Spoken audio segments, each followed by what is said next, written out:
Now, a $1 million reward remains on offer for information into the disappearance of Adelaide schoolgirl Rihanna Baru. It's a mystery that remains unsolved after almost 3 decades. Here's ex-cop missing persons expert and host of the Missing podcast, Meni Caroutas, with the latest. So Rihanna Baru went missing from her home at Morford Vale, which is a southern suburb of Adelaide in South Australia, on Wednesday the 7th of October 1992. Now, Rihanna lived at the house with her mum and her older brother, but neither of them was at home when she disappeared. Now, a terrible twist of fate conspired against the young girl the day she disappeared. She was meant to catch a bus to Southgate Shopping Centre to meet her mum for lunch and to buy a card for her pen pal. But bus drivers called a snap strike that day, so she couldn't make it. Now, this case has eerie similarities to the Daniel Morecambe case. You'll recall that Daniel was waiting for a bus to go buy Christmas presents, but the bus he was meant to catch broke down and the replacement bus drove straight past him. He was subsequently abducted and then murdered.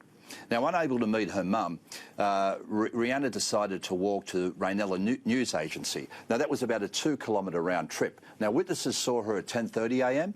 and again at 12:30 p.m. Returning home.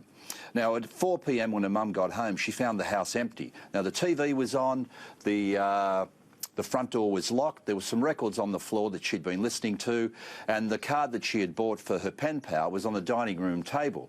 But what happened next remains a mystery. Now, police suspect that she either left the house again and was abducted, or that someone she knew enticed her outside, or that a stranger came to the door, made up some story and lured her outside. But she was never, ever seen again. Now, 2 days after she was reported missing, police declared the case a major crime. Now, the police officer at the time, the original homicide squad detective who investigated the case, a gentleman called Alan Arthurs, he believes that the killer is someone closer than people think. He thinks it's someone from the neighbourhood, and he bases that assumption on the fact that after she had obviously gotten home and left the car there, no one saw anything. It was broad daylight. Now, there's indemnity from prosecution and also a $1 million reward on offer for anyone that has information into Rihanna's disappearance.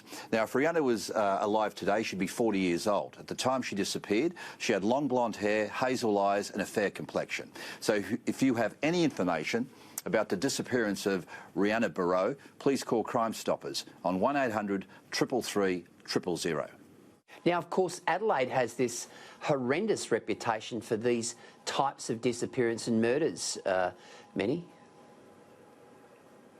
Yeah, Adelaide sort of cops a bad rap. I mean, there's who can forget the bodies in the barrel. There was also the family murders, where a group of prominent Adelaide people, including doctors, lawyers, business people, were part of a pedophile ring that drugged, sexually abused, tortured and then murdered boys and young men. Now, only one guy was ever caught, a guy called Evan Spencer von Einemann, and he's serving life in prison for the murder of Richard Kelvin. Now, the government, the South Australian government at the moment, is offering $1 million for in each case for 18 missing children's cases, kids that have been presumed murder. Now, this shows the gravity of the offences. It also shows the total commitment of the South Australian Police to bring these perpetrators to justice.